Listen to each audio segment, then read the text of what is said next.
منتظر که کشتی ما بیه و ما با یک کشتی دیگه باز بریم.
Alrighty, good afternoon everyone. How are we all doing today?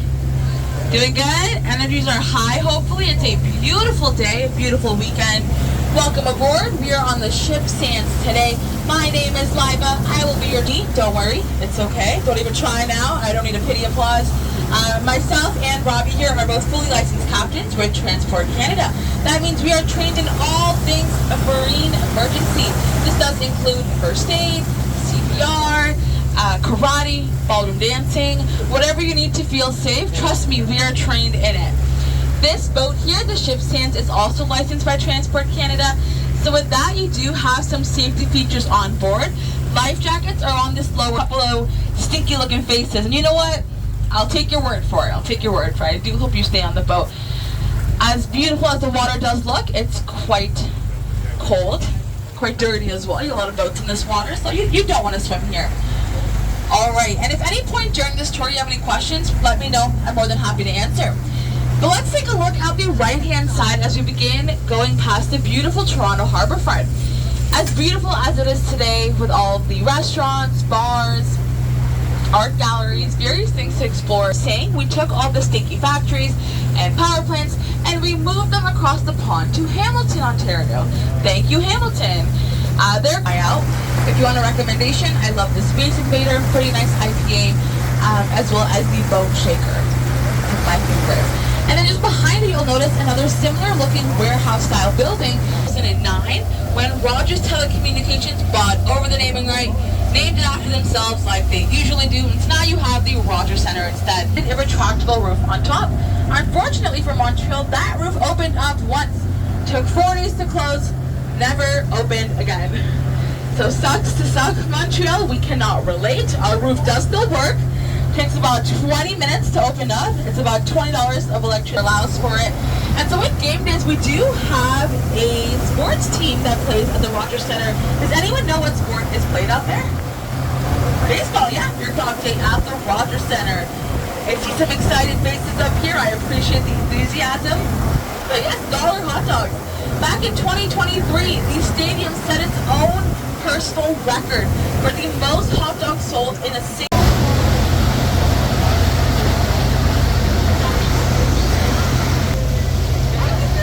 With the short runway, you only have smaller propeller planes as well coming through the airport. That there is only one island, or that it's entirely artificial, and the head just going in now was naturally formed. And it's not just one Toronto island, it's islands, multiple. We have between 8 to 10 islands in total. 8 to 10 in total. We have 4 major islands. The first one we're about to enter into as we come on in here.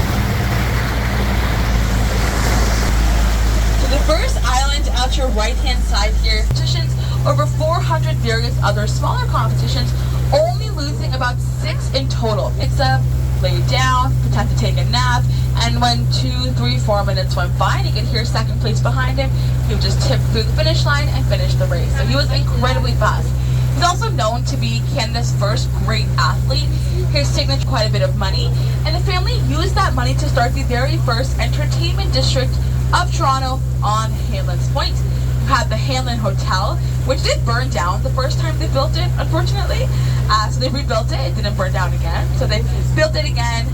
Then came bars, restaurants, a casino, jazz clubs, music gardens, tea pavilions. You even had a small amusement park with a roller coaster and diving horses. And you also had a 10,000 person baseball stadium. This stadium prepared in the slightest. It did unfortunately tear down everything on Hanlan, so the district plus over 1,000 homes. And when Captain Robbie goes every Tuesday, so ask him. Just joking, he goes every Saturday, so he's going today, so definitely catch him later. That was a distraction from the beautiful view out the left-hand side. Got the skyline, but we'll slowly just come through here. But yeah, get up, enjoy the views.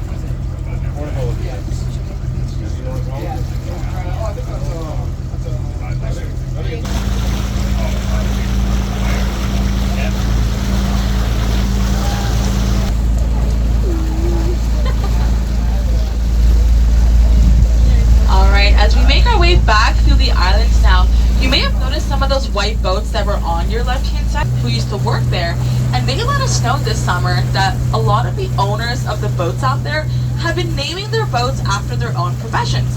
So you might have noticed a boat there called the Chicken Soup 6. The Chicken Soup 6. Gambler's a very good guess. It's my favorite guess. It's not a gambler. I've heard... You might notice the islands on your right-hand side here are full of wilderness, right? They don't look like they're full of people like some of the other ones we've seen. And that's because these are the nature conservation islands here that we have. So about 50% of the islands are allocated as wildlife space, mainly floating kind of beneath the water or sitting on the trees. Those are the double-crested cormorants. The double-crested cormorants. We have quite the overpopulation of the cormorants out here. And, sorry. So we had the dragon boat race last month with massive wooden carved dragon boats.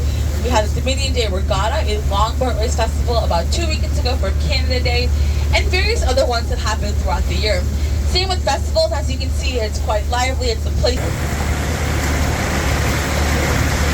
And the third major island that I'm just going to talk about, even though we're not seeing it currently, is known as Ward's Island.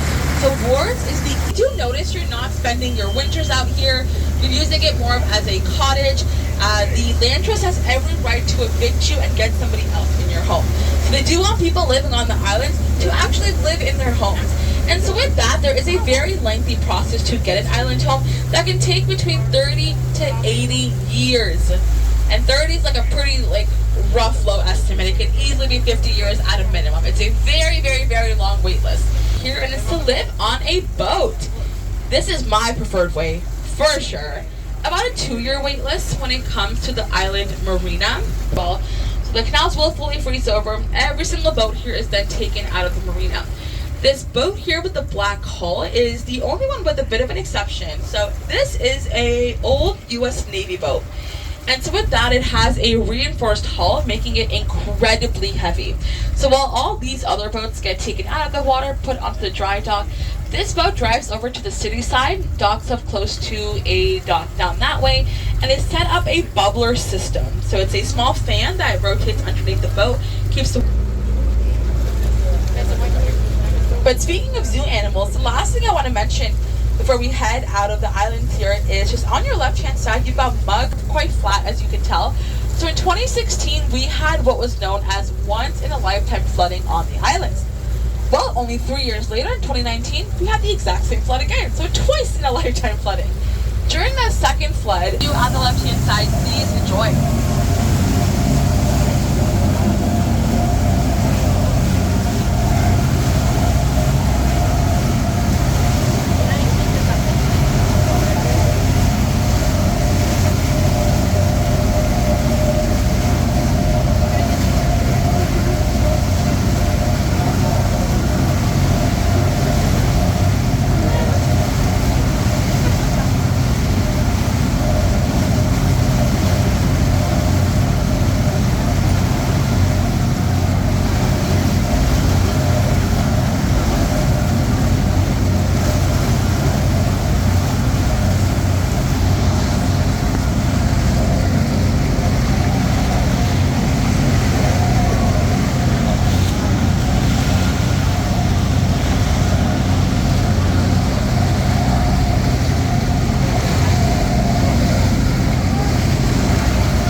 everyone. I hope you enjoyed that little cruise portion of the cruise.